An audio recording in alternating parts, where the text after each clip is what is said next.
Assalamualaikum warahmatullahi wabarakatuh. Bismillahirrahmanirrahim. Alhamdulillah, assalatu wassalamu ala rasulillah wa ala alihi wa sahbihi wa mawalah, la hawla wa la quwata illa billah, amma ba'du. Teman-teman mahasiswa yang saya hormati, pada pertemuan ini kita akan membahas tentang konsep ketuhanan di dalam Islam.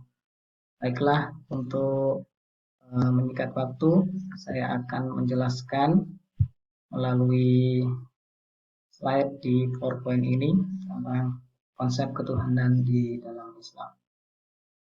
Teman-teman yang saya hormati, kita tahu bahwa sekarang ini perkembangan zaman semakin modern. Mau membeli sesuatu dengan mudahnya, cukup dengan SMS, dengan adanya online shop dan sebagainya, itu akibat dari perkembangan zaman. Nah, akibat dari perkembangan zaman itu pertama kemajuan berpikir dan berkarya. Orang semakin hari semakin tahun dia terus berpikir dan berkarya.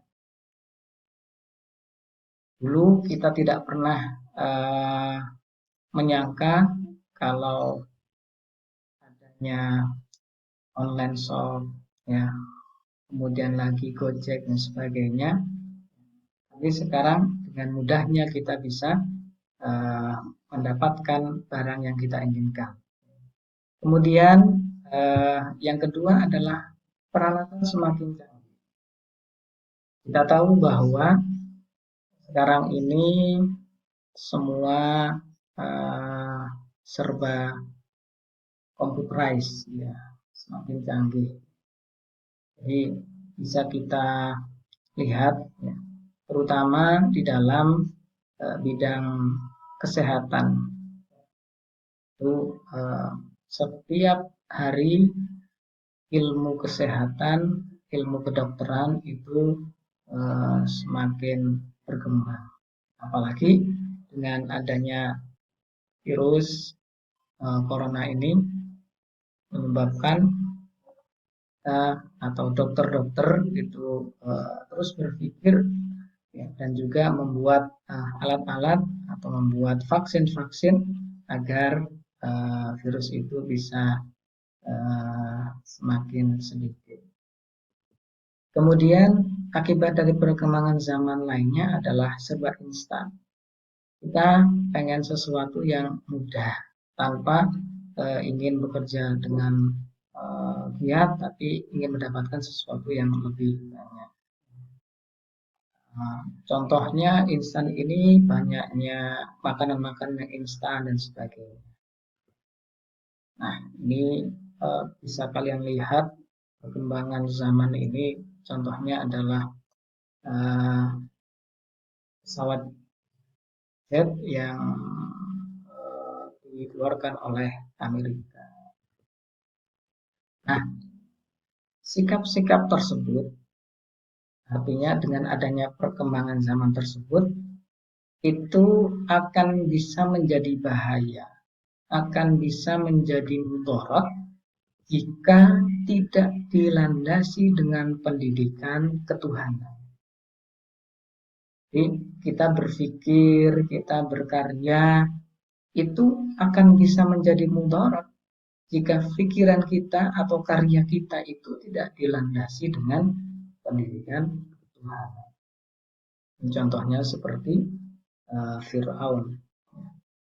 Dia mengaku dirinya adalah Tuhan karena tidak punya nilai-nilai, ya, tidak punya keyakinan terhadap Tuhan, sehingga dia meyakini bahwa dirinya adalah Tuhan.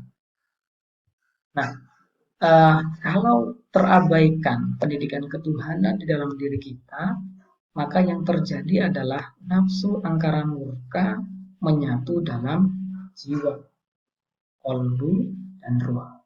Ini yang terjadi. Ketika tidak ada nilai-nilai ketuhanan di dalam diri kita, yang terjadi adalah nafsu ammarah. Kemudian yang kedua, menjadi bodoh dan tidak mahir menghitung diri sendiri. Artinya dia hanya memikirkan kesenangan duniawi saja, ya, dan menjadi bodoh. Kemudian tidak bisa membedakan yang hak dan yang batil, halal dan haram, syubhat atau nyata halal haramnya. Tidak bisa. Orang yang tidak tahu Tuhan, maka dia tidak akan bisa membedakan yang hak dan yang batil. Ini benar, ini salah. Ini halal, ini haram. Syubhat.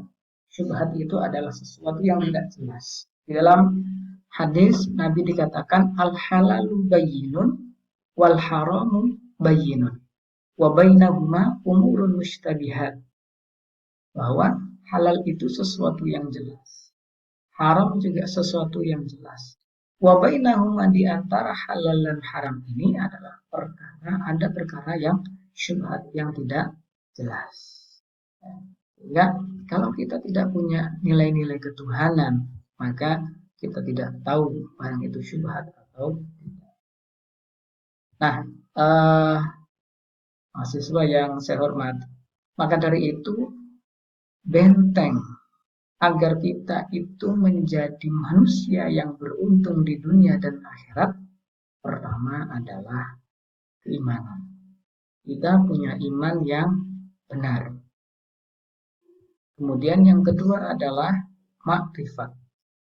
Makrifat itu apa? Mengetahui. Mengetahui apa? Mengetahui Allah. Kemudian yang ketiga adalah akidah. Akidah yang salimah. Sehingga jika tiga benteng ini kalian kuasai, maka insya Allah akan beruntung baik di dunia dan di akhirat. Iman kita benar. Iman itu adalah sesuatu yang diyakini. Iman itu meskipun tingkatan yang kedua setelah Islam, tetapi dia sudah yakin betul. Orang kalau sudah beriman, dia akan yakin. Orang Islam belum tentu beriman, tetapi orang yang iman itu mesti Islam. Kemudian ma'rifat ini adalah mengetahui Allah. Dan akidah ini adalah akidah yang diajarkan oleh Rasulullah Sallallahu Alaihi Wasallam. Maka kita harus mengikuti akidah-akidah tersebut. Akidah yang kita ikuti adalah akidah Ahlussunnah wal Jamaah yang sesuai dengan nilai-nilai atau yang diajarkan oleh Rasulullah Sallallahu Alaihi Wasallam. Nah, selanjutnya ini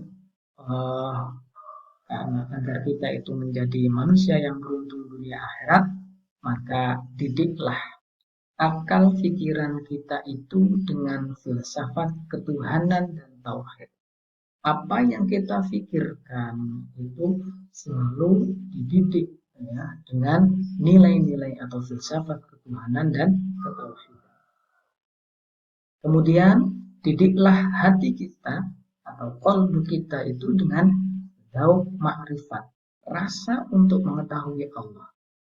Mengetahui tidak hanya tahu, akan tetapi kita menjalankan semua perintah-perintahnya. Kemudian didiklah fisik kita agar menaati seruan fitrah tauhid ilahiyah rabbaniyah. Sehingga hati kita itu semakin tenang, hati kita semakin sejuk, tidak penuh dengan amarah dan sebagainya. Nah, apa sih pendidikan ketuhanan atau tentang nilai-nilai ketuhanan itu? Yang artinya suatu upaya yang keras dan sungguh-sungguh dalam mengembangkan, mengarahkan, membimbing akal pikiran, jiwa, qalbu, dan ruh kepada apa? Pertama, pengenalan atau makrifat Allah. Yang kedua adalah cinta atau mahabbah kepada Allah. Dan ini yang paling penting. Melenyapkan segala sifat, af'al, asma dan zat yang negatif dengan yang positif, serta mengekalkannya dalam suatu kondisi dan ruang. Mahasiswa yang saya hormati, bahwa inilah pentingnya kita itu mengenal Tuhan, mengenal Allah. Di dalam diri kita itu harus sungguh-sungguh mengembangkan, mengarahkan, membimbing akal pikiran, jiwa, kalbu, dan ruh kita itu pertama ma'rifat. Kita harus kenal dulu kepada Allah. Maka ketika kita belum kenal, maka kita harus ma'rifat. Bagaimana ma'rifatnya?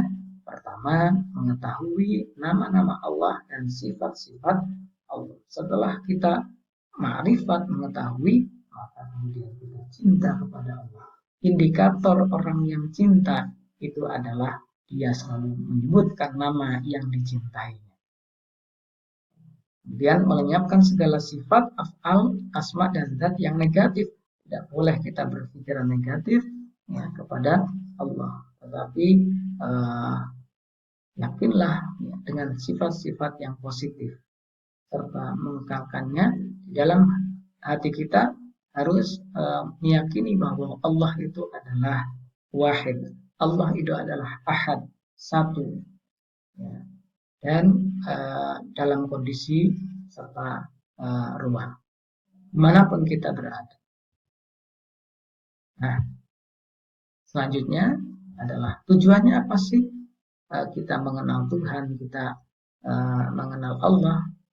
Pertama, manusia memfungsikan instrumen-instrumen yang dipinjamkan Allah kepadanya.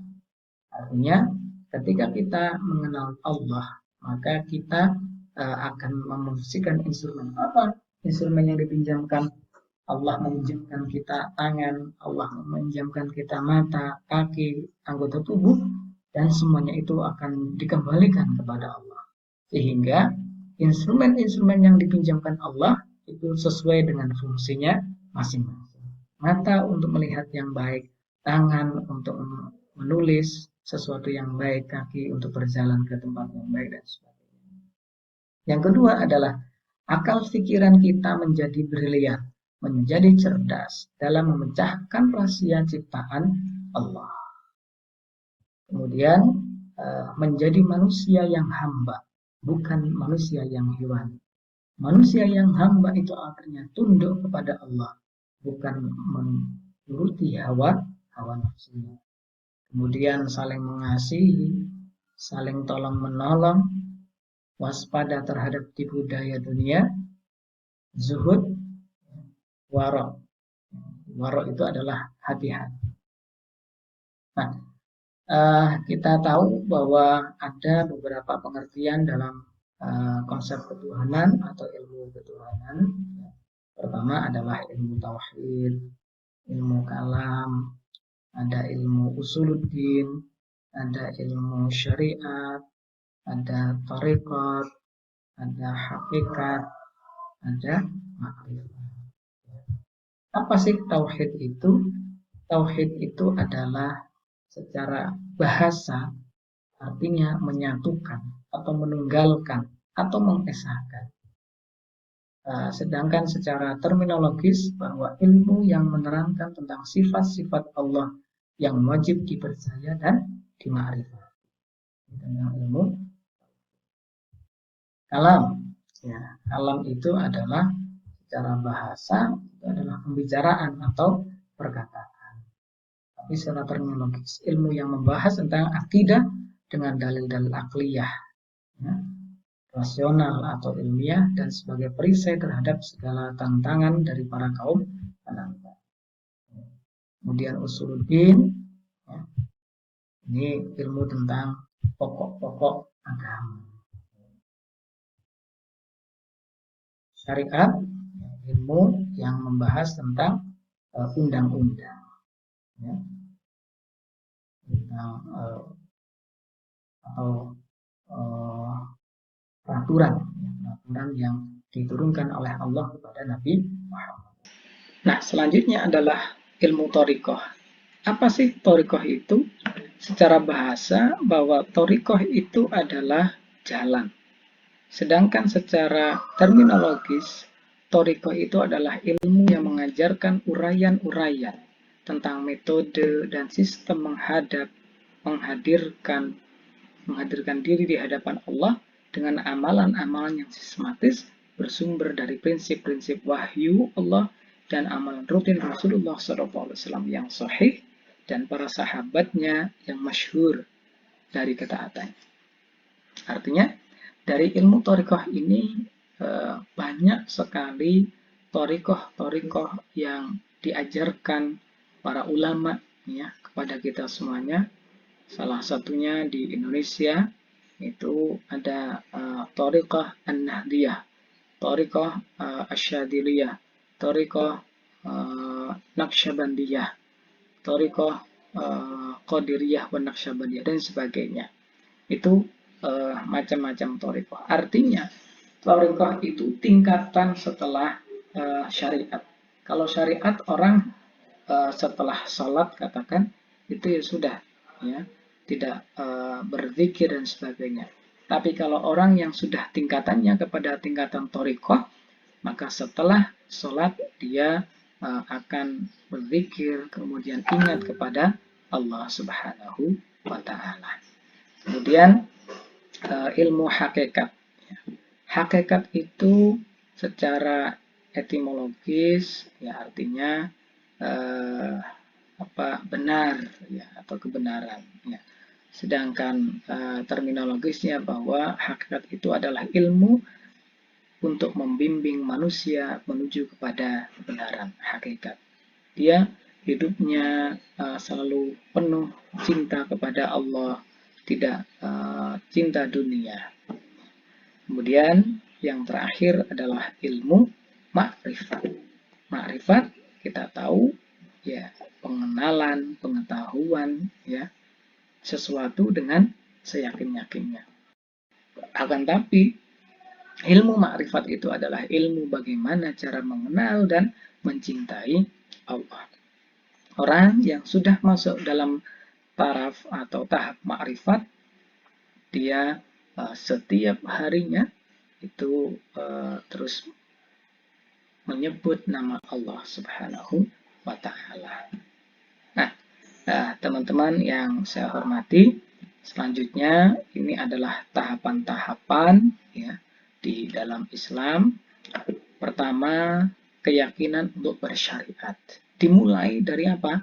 Syariat dulu, ilmu yakin. Kemudian lanjut ke yang kedua, yakni keyakinan berthariqah.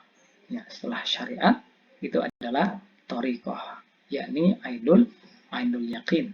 Kemudian tahapan yang ketiga adalah keyakinan untuk berhakikat atau hakul yakin.